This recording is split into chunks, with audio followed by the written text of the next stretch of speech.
भाई बहुत भोग लिया है, बहुत जन्म भोग लिए हैं, एक बार मेरी प्रार्थना मान लो तो आज तक तुम्हें जो शांति और विश्राम नहीं मिला वो मिल जाएगा। खूब भोग भोग लिए, तुम्हें याद नहीं है। जैसे कई बार हमने स्मृति दिलाई कि 9 महीने मां के गर्भ में इसी जन्म में रहे, कुछ याद है? 1% भी याद है तुम्हें? ज्यादा समय नहीं हुआ, कोई 50 वर्ष, कोई 40 वर्ष, कोई 30 वर्ष, 25 वर्ष, ऐसे सब बैठे हो। आप विचार करके देखो कि ज्यादा लंबा समय नहीं गया, इसी जन्म की बात है। कि आपको याद है कि मां के गर्भ में तुमने क्या दुख भोगा? 100 में 1% याद है? नहीं याद है, फिर पीछे जन्म की क्या जानोगे? ना भवता ना पे संसार मध्य, इस जगत में ना तुम कभी सुखी हुए हो ना सुखी हो पाओगे यदि भजन नहीं करोगे। देखो, जब बच्चापन तो सिखाया जाता है खूब बढ़िया पढ़ो लिखो, धन कमाओ, ऐसे योग्य बनो, बढ़िया है। कभी अध्यात्म नहीं सिखाया, कभी नाम जप नहीं सिखाया, कभी ये बैठ के नहीं सिखाया कि बड़ों का आदर कैसे किया जाता है, कभी ये नहीं सिखाया कि मनुष्य जीवन का लक्ष्य क्या है। अब वो पढ़ाई लिखाई में गए, व्यसन सीख गए, व्यभिचार सीख गए, अच्छी नौकरियां पाई, पैसे हैं, और फिर घर में आकर के उन बूढ़े माता पिता को जो चलने लायक नहीं है, दरवाजा बंद करके वैसी दुर्दशा करते हैं, मारते हैं, पूछो मत।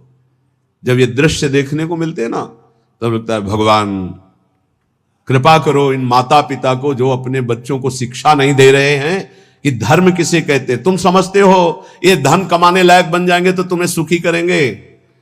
ऐसे जैसे जानवर को मारते हैं ना क्रूर कर्मा लोग, ऐसे बूढ़ी माता को मारते हैं, पिता को मारते हैं, पूछो मत। तब लगता है ये जानवर पैदा हुए हैं, ये मनुष्य रूप में पशु पैदा हुए हैं।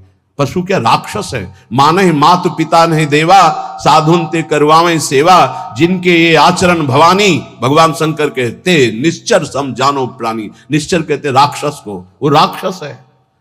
तुम अपने संतानों को राक्षस मत बनाओ। ये जो केवल तुम मात पिता बाल कहीं बुलावे, उधर भरे सोई जतन सिखावे, तुम राक्षस बनाने की चेष्टा कर रहे हो। बहुत सज्जन बेटा एक आया था अभी 2-4 दिन के अंतर्गत एकांतिक में, उसने कहा मेरी मां कहती कि तुम्हारा मोबाइल तोड़ देंगे यदि तुमने सत्संग सुना, मेरा बाप कहता है कि तुमको हमारी कसम है यदि वृंदावन गए। यही बच्चे जब सतमार्ग से विमुख हो जाएंगे और शराब पीकर घर आएंगे, तब तुम्हारी पूजा करेंगे, तब तुम्हें अपनी कसम ध्यान आएगी कि अगर ये वृंदावन जाता, साधु समागम करता, तो आज लातों से न मारता, आज ये मेरी दुर्दशा न कर। चीख रहा है, क्या है भ्रातर? भोगास भुक्ता, भुगतोगे। ये जो कर रहे हो कर्म में भुगतोगे। तुम्हारे बेटा बेटी देख रहे हैं कि बुढ़े के साथ कैसा तुम कर रहे हो, वही इंतजाम तुम्हारे लिए रहेगा, वही इंतजाम, उससे बढ़ के ब्याज सहित। चिंता मत करो। इसलिए हम सबसे प्रार्थना करते हैं, ये कर्म भूमि है, जो बीज बोओगे वही फल काटोगे। आज देखने में लग रहा है कि माता पिता के साथ बड़ा अन्याय हो रहा है, लेकिन सत्य पूछो तो ये उनके कर्म का फल उनको देखने को मिल रहा है। न कभी राम बोले, न कृष्ण बोले, न हरि बोले, पूरा जीवन केवल इसी में लगाया, तो देख परिणाम। जिनके लिए जीवन लगाया वही तेरा जीवन लेने के लिए तत्पर हो रहा है, वो वही तेरा नाश कर रहा है। जिसको तूने सजाया वही तुझे दंड दे रहा है। क्यों? भगवान का विरोधी भाव रखने वाला कभी सुखी नहीं हो सकता। हनुमान जी महाराज रावण को कहते, हाथ जोड़कर विनती करता हूं राम जी की विमुखता का त्याग कर दे, नहीं शंकर साहस विष्णु अज तो ही सकहि न राख राम कर द्रोही। मैं सभा में कह रहा हूं, ये हजारों हजारों ये भगवत स्वरूप महापुरुष भी तेरी रक्षा नहीं कर पाएंगे, तेरा विनाश हो जाएगा यदि तू भगवान से विमुख रहेगा। हे भ्रातर, भोगा सुभुक्ता की न इव भवता नापि संसार मध्य। संसार के बीच में तूने क्या क्या नहीं किया, बहुत से पाप किए, बहुत से भोग भोगे। अब बुद्धि ठिकाने लगा लो, सावधान हो जाओ। अभी सब मिटा सकते हो, सब गलतियां मिटा सकते हो, अभी बहुत अच्छे बन सकते हो, अभी भगवत प्राप्ति कर सकते हो। पूरा जीवन गलती करता रहा, जामिल अंतिम में नारायण निकल गया तो भगवत प्राप्त हो गया। अपना पता नहीं कब अंतिम, अब सुधार लो। अगर हमारी आवाज आपके कान में पहुंच रही है, चाहे ऐसे समक्ष बैठे हुए या यूट्यूब में, आपके माता पिता कैसे भी हो, हमारी प्रार्थना है यदि वो वयोवृद्ध हैं, चलने फिरने में असमर्थ हैं, तो पहले समझ लो उनकी बुद्धि भ्रष्ट हो गई है। तुम्हें मानना पड़ेगा। ये भ्रष्ट का मतलब होता है स्थिति से गिर जाना। अब वो ठीक नहीं बोलेंगे, वो आपको गाली देंगे। आप घी चुपड़ी रोटी सब्जी दाल सब देंगे, फिर भी वो आपको गाली देंगे। आपके रिश्ते नातेदारों से आपकी निंदा करेंगे, पर आप उनकी इस बिगड़ी हुई बुद्धि का रोष पूर्वक अनुगमन करते हुए उनको पीटना, उनको मारना, ये आचरण मत करें, क्योंकि उनकी कर्मानुसार बुद्धि बिगड़ चुकी है। अब अपने कर्म आप मत बिगाड़िए, वो आपके भगवान हैं। सच्ची मानिए, उनमें भगवान बैठे हुए हैं। ऐसे असमर्थ माता पिता को भगवान की तरह दुलार करोगे तो तुम सदैव श्री संपन्न रहोगे। लक्ष्मी तुम्हारे घर से नहीं जाएगी। और जिन घरों में माता पिता को त्रास दिया जाता है, जिन घरों में आए हुई पानी ग्रहण करके पत्नी के साथ अनर्थ नाना प्रकार की दोष वृत्तियां, वो घर कभी श्री संपन्न नहीं हो सकता, सुख संपन्न नहीं हो सकता। आप सत्संग सुनने आए हो, इसी का सुधार करना चाहिए।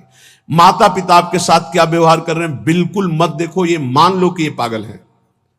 उनकी बातें मत सुनो। तुमका अपना कर्तव्य दे। तुम्हारा क्या कर्तव्य? हमको केवल अपना कर्तव्य देखना। हमें बहुत कष्ट होता है जब ये बात देखते हैं कि बूढ़े असमर्थ माता पिता के साथ ऐसा व्यवहार। तब लगता है ये कलेजा है इसका हृदय है कि भगवान ने पत्थर की रचना की इसके हृदय में। अरे और कौन? जिसने 9 महीने गर्भ में रखा, जिसने अपने रक्त का दूध बनाकर तुम्हें पिलाया, जिसने तुम्हारे मल मूत्र साफ किया। आज तुम हाथी जैसे जवान हो तो लात मारते हो, डंडा मारते हो, उनको गाली देते हो। चिंता मत करो, तुम्हारे लिए ब्याज सहित व्यवस्था है, ब्याज सहित दंड मिलेगा। अगर तुम्हें थोड़ा भी ये पता है कि भगवान है तो इतना समझ लो उनके वचन भी हैं। अवश्य में वो भोक्तव्यम कृतम कर्म शुभाशुभम। शुभ और अशुभ कर्मों का भोग भोगना पड़ता है। फिर माता पिता ये तो साक्षात भगवान है, इनके प्रति ऐसा ये कुछ भी बोले। हमने देखा है वयोवृद्ध आदमी की बुद्धि पतित हो जाती। पतित अगर जीवन भर भजन नहीं किया ना तो पतित का मतलब होता है स्थिति से गिर जाना। भ्रष्ट होने का मतलब होता है गिर जाना। अब उसको जो बोलना चाहिए वो नहीं बोल पाएगा। उस समय हमको क्रोध नहीं करना कि हम तो इतना खवाते पिलाते हैं, ये हमारी निंदा करते हैं। ये हम बहुत गूढ़ बात आपको कह रहे हैं। जिसने अपने माता पिता की सेवा कर ली उसने भगवान को प्रसन्न कर लिया। उनके नाराज रहने पर, उनके गाली देने पर, उनके तिरस्कार करने पर भी। पर हमारी प्रार्थना है, हम जो शब्द कह रहे हैं उसे ध्यान से सुनिए। जो माता पिता असमर्थ हो चुके हैं, चलने फिरने लायक नहीं है, उनके वर्ताव और उनकी कट वचनों पर ध्यान न दिया जाए। उन्हें भगवान की तरह पूजन करके उनकी सेवा की जाए। जितने दिन जिए खूब मेहनत करके कमाओ, उनको खाओ पियो, कपड़ा लत्ता, सुखपूर्वक जीवन, तो तुम्हारा लोक और परलोक दोनों बन जाएगा। ये शब्द हम शर्त इसलिए रखते हैं कि जो माता पिता अपने कर्तव्य का पालन करना नहीं जानते हैं और अभी चल फिर रहे हैं, मनमानी आचरण करते हैं, गंदे विचारों का पोषण करते हैं, पोषण करने वालों का शोषण करते हैं, ऐसे माता पिता के लिए नहीं कह रहे। हम उन असमर्थ माता पिता के लिए कह रहे हैं कि जिनकी वास्तविक बुद्धि बिगड़ चुकी है, शरीर सेवा में समर्थ स्वयं नहीं रह गया है। अब हमारा कर्तव्य बनता है वो गाली दे, वो पड़े पड़े हगे, तो भी हमें उनकी सेवा करनी चाहिए। निश्चित भगवान प्रसन्न हो जाएंगे, निश्चित। हमने आपको कई बार उदाहरण में बताया है महाभारत का प्रसंग। एक महात्मा कश्यप नाम के थे, एक वृक्ष के नीचे बैठे ध्यानस्थ थे। जब एक बगुली बीट कर दिया तो ऐसे माथे से गिरा, तो ऐसे देखा और रोष पूर्वक देखा तो भस्म हो गई, आग लग गई और जलकर राख होकर गिर गई। उनको लगा मेरी तपस्या बहुत पावरफुल हो गई। एक घर में गए, भिक्षामदेहि, एक साध्वी भगवत भावपरायण पति को भगवान मानने वाली पतिव्रता देवी निकली, प्रणाम किया। ब्राह्मण कुछ क्षण रुकिए, अभी मैं आपको भोग लाई। जेव ही वो घर गई तो दूसरे दरवाजे से उसके पति आ गए। बिल्कुल ध्यान से सुना। अपने पति को साक्षात भगवान मानना, अपने पति की ही आराधना में तन्मय रहना, ये पातिव्रत बड़ा महान धर्म है। इसी से भगवान शंकर ब्रह्मा और विष्णु को 6-6 महीने के बालक अनसुईया जी ने बना दिया था। लेकिन ये बहुत दुर्लभ बात है जो अपने देह को पावन करके एक पति को समर्पित करके आजीवन वो देवी। ये भारत यति और सतियों का देश है। धर्म की यहां जय जयकार सदैव होती रही, होती रहेगी। हाँ, थोड़ा कम ज्यादा अंतर पड़ता रहेगा। अब आज क्या धर्म को समझे जो बॉयफ्रेंड गर्लफ्रेंड ये दलित दुराएं दिमाग में बैठ गई है, ये क्या समझेंगे कि धर्म किसे कहते हैं, पातिव्रत धर्म किसे कहते हैं, एक पत्नी व्रत किसे कहते हैं, जिसका पाणी ग्रहण किया, आजीवन निर्वाह किया। अब वो पति सेवा में, पति को बैठालना, उनको जल पिलाना, फिर इसके बाद कहा भगवान आपके घर में एक अतिथि भगवान उस दरवाजे पर आए, आदेश हो तो मैं उनका स्वागत करूं, भिक्षा दे दूं। कहा तत्काल जाइए, तत्काल जाइए। वो कुछ फल फूल अन्न आदि लेके गए।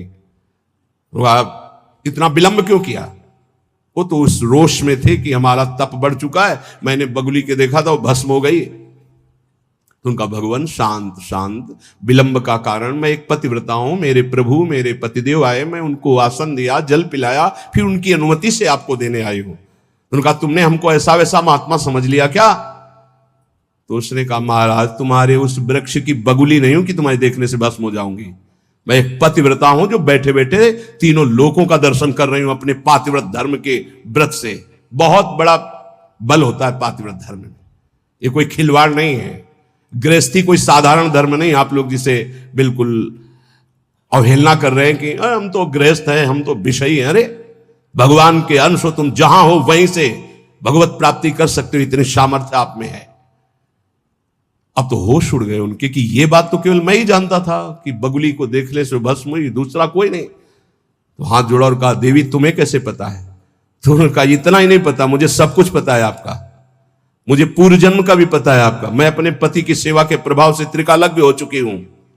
जाओ, अभी तुम्हें सच्चा ज्ञान प्राप्त नहीं हुआ, सच्चा ज्ञान प्राप्त कराने के लिए अमुक प्रांत में जाओ और वहां जो मांस बेचने का व्यापार करते थे कसाई के रूप में, वो जन्मे थे उस कुल में, लेकिन वो खरीद करके मांस व्यापार उनकी कुल परंपरा का, वहां जाइए और वो तुम्हें धर्म का उपदेश करेंगे। विचार किया कि इतने सिद्ध महापुरुष है, अपने पातिव्रत धर्म से मुझे जाना चाहिए। वहां गए तो कितना चाहिए, जो जितना वैसा घृणित, ये उपदेश करेगा धर्म का। चलने लगे तो उनका कश्यप जी, बिना परिचय के परिचय, कश्यप जी रुकिए। रुके, आपको अमुक गांव की पतिव्रता पत्नी ने भेजा है ना? हाँ, पहले फोन तो था नहीं कि फोन कर दिया होगा। बोले आप रुकिए, मैं अपना व्यापार रूपी पूजा कर्म कर लूं, फिर आपको मैं उपदेश करता हूं। आश्चर्यचकित हो गए, इतना मलिन कार्य करने वाला और त्रिकालज्ञ है, ये भी बिना परिचय के परिचय जानता है, और वो पत्नी ने क्या कहा ये मुझे कैसे? बाद में जब अपनी सेवा से निवृत्त हुए तो दुकान को अपनी प्रणाम किया, पैर छुआ और वो कर्म भगवान को समर्पित किया कि मुझे जिस कुल में जन्म दिया वो मैं कर्म कर रहा हूं और नाम जब निरंतर चलता।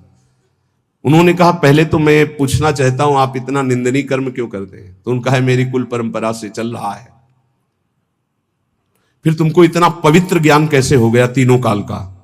बोले मैं निरंतर नाम जप करता हूं, अपने कर्म को भगवान की पूजा समझता हूं। और आओ, और घर ले गए और दिखाया कि श्वेत पलंग पर बूढ़े माता पिता बैठे हुए, जाके साष्टांग दंडवत किया। बोले जो उससे धन मिलता है उससे मैं अपने इन भगवान की सेवा करता हूं। रात दिन माता पिता की सेवा के प्रभाव से, नाम जप के प्रभाव से, अपने व्यापार को भगवान की पूजा समझने के प्रभाव से मुझे तीनों काल का ज्ञान है। तो उन्होंने कहा मेरी तपस्या अपूर्ण क्यों है? कश्यप जी ने, उन्होंने कहा इसलिए कि तुम अपने माता पिता की अवहेलना कर चुके हो और वो वृद्ध माता पिता भटक रहे हैं, उनकी सेवा छोड़कर, उनकी अनुमति के बिना तुम ये ऐसा, जाओ पहले उनकी आज्ञा का पालन करो। आप समझो, महाभारत में पढ़ के देखना, भगवान श्री कृष्ण द्वैपायन व्यास देव जी ने लिखा है, आज उन्हीं माता पिता से जिनसे परम सिद्धि प्राप्त होती है, परम कृपा प्राप्त होती है, ये नादान लोग नहीं जान पा रहे और अपना कर्म नाश कर रहे हैं, कर्म नाश कर रहे हैं, पूरा जीवन नष्ट कर रहे हैं। हम इस विषय में इसलिए बोल रहे हैं कि आजकल बहुत बच्चे उद्दंड हो रहे हैं और ब्याह हुआ तो वही नई बच्चियां जिनको अपने माता पिता का सम्मान करना नहीं आया, वो अपने पति के माता पिता के साथ दुर्व्यवहार करते हैं, पति के अधीन करके दोनों मिलकर उनको पीड़ा पहुंचाते हैं। हम वयोवृद्धि की बात कह रहे हैं, हम उनकी बात नहीं कर रहे जो समर्थ है कर सकते हैं, जो शोषण करते हैं हम उनकी बात नहीं कर रहे, हम उनकी बात करें जो असमर्थ है, चलने में भी असमर्थ है। अब उनके ऊपर डंडे का प्रहार, उनकी पिटाई बिल्कुल ठीक नहीं। हे भ्रातर भोगा सुभुक्ता, जो तुम कर्म कर रहे हो सुभुक्ता तुम्हें भोगना पड़ेगा। और बहुत भोग चुके हो। जैसे मां के गर्भ में कितना बड़ा दंड होगा तुम्हें याद भी नहीं है। इसलिए भवतानापि संसार मध्य, दोबारा इस संसार के बीच में जन्म ना हो, ऐसा उपाय कर लो। क्या? विद्यादान ध्वराद्य ही कति कति जगति ख्याति पूजाद्य लब्धा। इससे तुम्हारा जन्म मरण नहीं रुकेगा। बहुत पढ़ लिख कर विद्वान हो गए हो तो तुम्हारी ख्याति हो जाएगी, बहुत दान दे दोगे तो तुम्हारा यश हो जाएगा, बहुत भोग सामग्री आहार विहार बांट दोगे, बहुतायत रूप में तुम्हारे पास आ जाएगी, लेकिन तुम्हारा जन्म मरण नहीं रुकेगा। जन्म मरण रुकेगा अद्याहारे पियादृच्छिक उर्गुणवानप्यहो समृतात्मा श्रीमद वृंदावनेस्मिन् सतत मट सखे सर्वतो मुक्त संगाहा।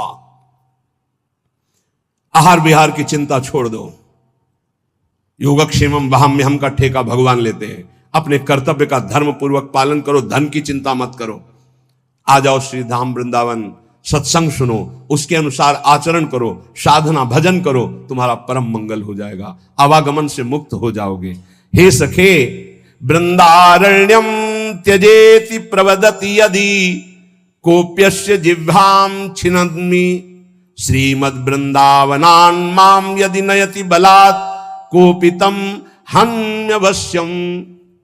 यदि किसी ने मुझे वृंदावन से बाहर जाने की बात कह दी तो मैं उसकी इतनी अनन्य निष्ठा है श्रीपाद की, बोले आप एक बार आइए, तो फिर उसे कहना पड़ता है कि क्षमा कीजिएगा, श्रीधाम वृंदावन का क्षेत्र संन्यास है।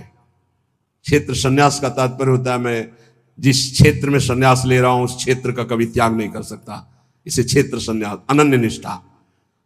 और कह रहे हैं यदि कोई मुझे रिश्ते नाते या किसी संबंध से बलात् वृंदावन से बाहर करने की कोशिश करेगा तो मैं उसको श्रीमद वृंदावनान माम यदि नयति बलात् कोपितम हन्यवश्यम। बहुत जोर की बात है, बहुत होश में सुनना। ये दो बातें तो हो गई अनन्य निष्ठा की, अब रहने की बात कर रहे हैं। एक गजब की वृंदावन की निष्ठा है श्रीपाद प्रबोधानंद जी की। जबान काटने का मतलब होता है मैं तुम्हारी बात नहीं मानूंगा।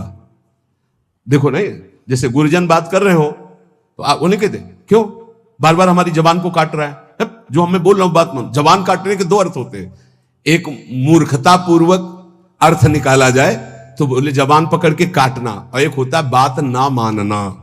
इस सरल शब्दों में संत किसी की जबान नहीं काटते, संत उनकी बात नहीं मानते, यही है जबान काटना। बोले हमारी जबान को बार बार काट रहे हो, हम जो कह रहे हैं उसको नहीं मानना मतलब जबान काटना। उसको सरल शब्दों में समझिए। और मारना का तात्पर्य होता है हम आपको आज से अपना नहीं मानते। जैसे ध्रुवदास जी ने इसे सरल भाषा में कहा, माता मित्र सुतादित्य तज ध्रुव तिनको पास, वृंदावन के वास को जिनके नाई हुलास। वो कोई भी हो, हम अपना संबंध नहीं मानते हैं जो हमें वृंदावन से बाहर कर सके, ऐसे इसका अर्थ लो। अब जो कह रहे हैं वो बहुत गूढ़ विषय है। कामम वेश्याम उपेयाम न खलु परिणया यान्यतो यामि कामम चौर्यम कुर्याम धनार्थम न तो चलति पदहंत वृंदावनान में। कैसे अर्थ पड़े, हिम्मत नहीं पड़े। कामम वेश्याम उपेयाम न खलु परिणया यान्यतो यामि कामम। बहुत ऊंची निष्ठा है, इसलिए समझ पाना बहुत कठिन है। ये बहुत बड़ी बात कह रहे हैं कि वृंदावन में मैं वैश्यागमन करके भी रहना स्वीकार कर सकता हूं, लेकिन वृंदावन के बाहर में बहुत बड़ी बात कह रहे हैं। मतलब उसका अर्थ करना कठिन है, क्योंकि उनकी बहुत ऊंची निष्ठा से वो बात कर रहे हैं। भला ब्रह्मबोध संपन्न महापुरुष के अंदर कहीं कामना हो सकती?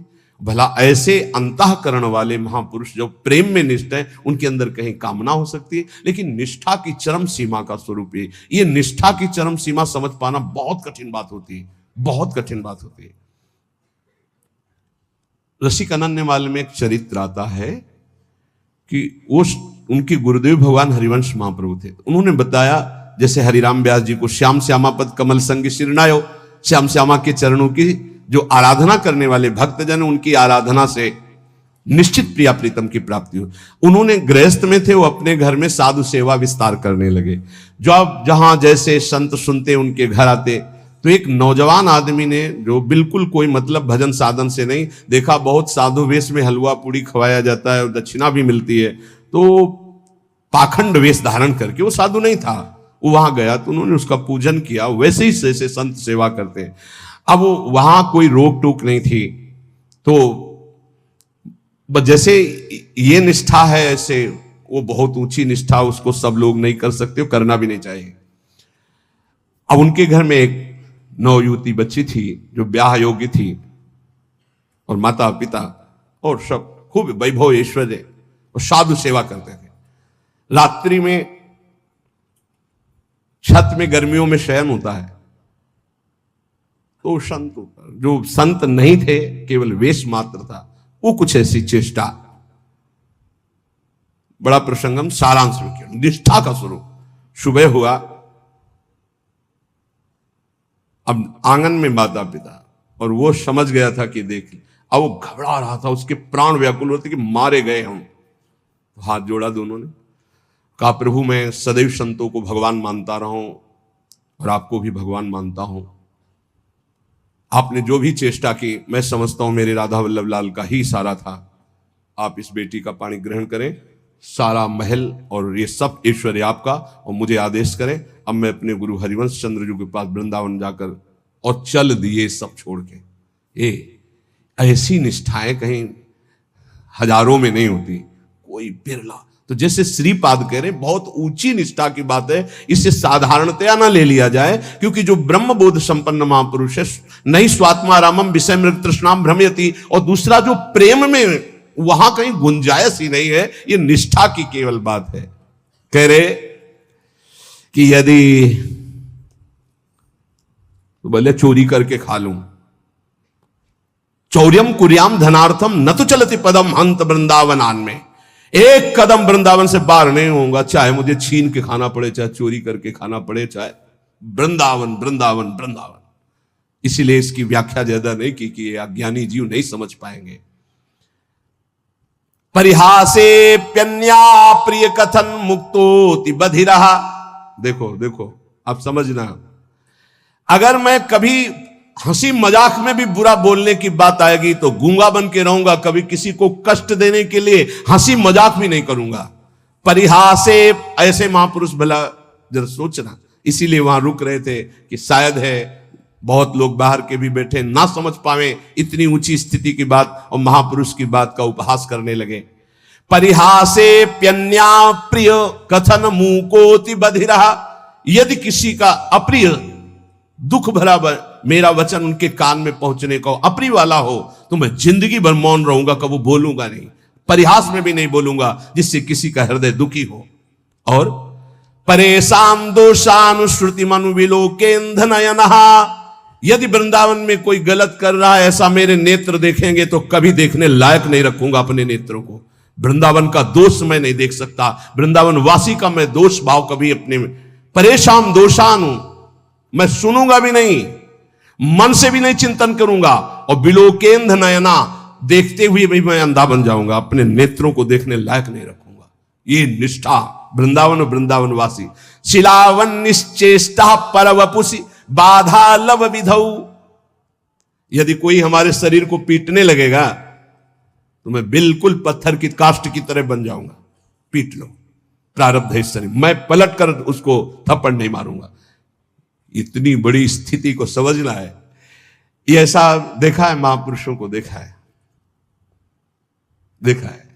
आप लोग इस समय से आधुनिक वातावरण में है कि जहां वो कष्ट नहीं मिले हैं। नीचापमाने सुधा, नीच पुरुषों द्वारा किया हुआ अपमान अमृत के समान सहा जाता है। ये अवसर होते हैं, ये कृपा होती है। आप कैसे समझोगे इसे कृपा कहते हैं? ये परीक्षा होती है भूमिका बदलने के लिए। ऐसे भूमिका बदलती है अध्यात्म की, बड़े बड़े महापुरुषों की। चाहे कोई कितना भी मुझे कष्ट दे, पीटे, मैं पत्थर के हृदय रख करके सह जाऊंगा कभी। शिलावन निश्चेष्टा, कोई चेष्टा ही नहीं करूंगा, पत्थर में जैसे डंडा मारो, कुछ नहीं बोला ऐसे। पर वपुष बाला लव विधो, लेश मात्र भी पीटने वाले को कष्ट नहीं होने देंगे। यही उमा संत के यही बड़ाई, मंद करत जो करे भलाई। हे प्यारे, ऐसे वृंदावन वास करो। ऐसे वृंदावन वास करो, ऐसी निष्ठा। तो आखिरी जन्म है, वृंदावन में सत्संग सुन रहे हो, नाम जप करो, नहीं वृंदावन वास है तो आश्रय ले लो, पर इतने सहनशील रहो, तो ये आखिरी जन्म है। बार बार जन्म मरण के चक्र से मुक्त हो। मानव जीवन केवल अच्छी कमाई के लिए है।